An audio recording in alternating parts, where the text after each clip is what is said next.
This morning we have some news about developments resulting from a space station science experiment that began more than 11 years ago. The Microencapsulation Electrostatic Processing System, or MEPS, was recently cited by International Space Station Chief Scientist Dr. Julie Robinson as number one on her list of the top 10 research results on the space station during its first 15 years in space. That was a space station science experiment that flew during Expedition 5. Well, today, the company that licensed the MEPS technology for use in cancer treatments is moving toward human clinical trials in the treatment of breast cancer. Joining us today is Dr. Dennis Morrison, a former JSC scientist who is the principal investigator on the MEPS. He is now a vice president with NuVue Therapeutics, the company that I referred to. Start by telling us what it was you were looking to achieve when you started the MEPS research on the station in 2002. Sure, Pat.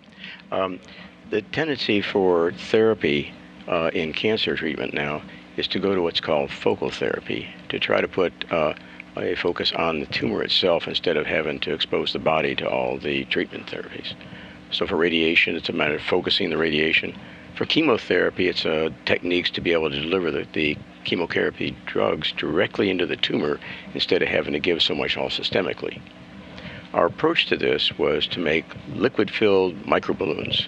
These are like a children's water balloon, full of anti-cancer drug and a contrast agent so that you can actually visualize them in real time as they're being deposited in the tumor.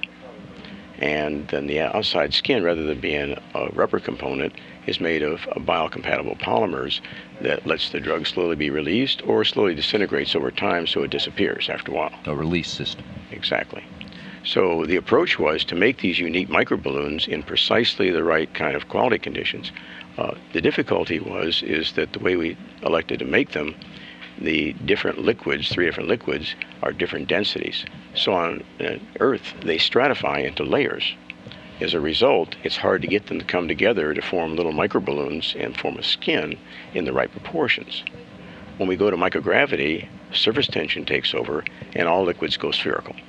So it makes it much easier to put a sphere with another sphere and form a skin around the outside. And the trick is to be able to learn how to control those conditions so that eventually we can make them on Earth. And that was what the space experiments did. And in the space station, that was the definitive experiments when we did 8 experiments encapsulating 7 different kinds of drugs and a genetically engineered DNA. We even have a picture that we can show of what that looks like. Yes. On the left are microcapsules that were formed in space containing a photodynamic therapy drug.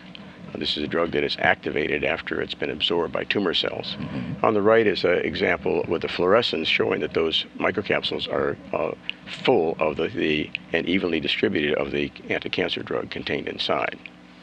Now, it's one thing to be able to make that in space. I guess the next step is how do you make it on Earth and make enough of it so that it can be useful? Yes, and the trick is we had to learn how to control the conditions to bring these different liquids phases into interaction where they spontaneously would form the capsule. And the microgravity experiments with a variety of different conditions and real-time video of the capsules being formed in the MEPS device gave us the information to be able to develop a system called the pulse flow microcapsule system that we use on the ground now today, and we no longer have to go to space in order to be able to make the capsules with the right proportions of content and in large quantities. Enough so that you can do experiments and find out just how they work. That's true, and that led us to the capabilities to be able to explore several different applications for commercial use, and we did studies with the microcapsules that were made and now made on the ground to be able to treat human prostate and human lung tumors in animals to define the dose, the quantity, and the sequence of how often you need to give these capsules because they actually act as a sustained release form, releasing the drug over a period of 10 to 12 days.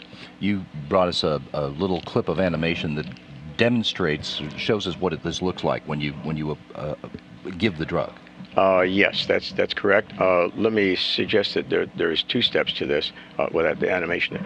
This is the imitation of a growing tumor with the small deposits. Those is 1/20th of 1 drop of microcapsules being deposited in a tumor. And when it's exposed to near-infrared radiation, light, then the drug is activated, which kills the tumor. And that particular technology is such those drugs are absorbed only by the tumor cells, not by the normal cells. And the drug is totally inactive until the near-infrared light reaches them. Now, we got into that because we were studying the use of near-infrared light to stimulate bone cell and stimulate wound healing for astronaut use in a station. And that kind of a device was developed here. I have an example. This was developed for NASA under a Small Business Innovative Research grant years ago. And this light is set up with the near-infrared light, same wavelength as a laser pointer, but it penetrates deep into tissue, as you can see. This will actually penetrate in adequate quantities to be able to go 5 to 7 inches deep into tissue. So it's suitable to be able to use it for a handheld device like this, or be able to use it for fiber optics to deliver the light near the tumor and irradiate our microcapsules that have been deposited there. You've gone from an experiment in space to learning how to make the same product on Earth in 1G. I understand that last week you were also in Washington, D.C., trying to get approval from the government agencies for the next step to try to test these products in human beings. That's correct, yes. And we were with the Food and Drug Administration last week, and our initial step was we proposed to the FDA a plan to do the testing required to be able to use these microcapsules as a marker in breast biopsy sites when some breast tissue is removed, make a small deposit of a tiny quantity of our microcapsules. When you do that, we have a picture that sort of illustrates it in a tumor tissue. I think there's the next slide there. That one? Yes. In the upper left corner, I don't have a pointer, but in the upper left corner, there is a oblong tumor there, and there is a center that shows that there's microcapsules being deposited. That was 1/20th of one drop, and that was done in real time. You could see when the microcapsules actually come out of the fine gauge needle. Wow. So you can exactly position that. The use there is to have it as a reference marker for future tumor biopsies in case they're needed. You can see with ultrasound imaging, you can see where you took the first biopsy and carefully position where you're going to take the next biopsy, or as an aid to the surgeon just before he goes ahead and excises and removes that tumor. And that's the first step that we've approached the Food and Drug Administration about being able to use this in patients to treat as a diagnostic tool for human breast cancer. The next step, of course, is that the only difference between these marker microcapsules and a drug delivery one is we put the drug inside in the water content. So the next step is we're doing this, we'll be developing the same kind of test to show that the capsules are compatible with the body, they're safe, and they're effective for both imaging, but also effective as a delivery device to be able to treat the tumors. And our previous animal studies have shown that that's quite efficient in treating human lung and prostate tumors, and now this application will be for treating human breast tumors. It'll be very, very exciting to see how that progresses. Thank you for bringing us up to date on this old station experiment. Thank you, Pat. It's been exciting. Dr. Dennis Morrison is the principal investigator of the MEPS experiment.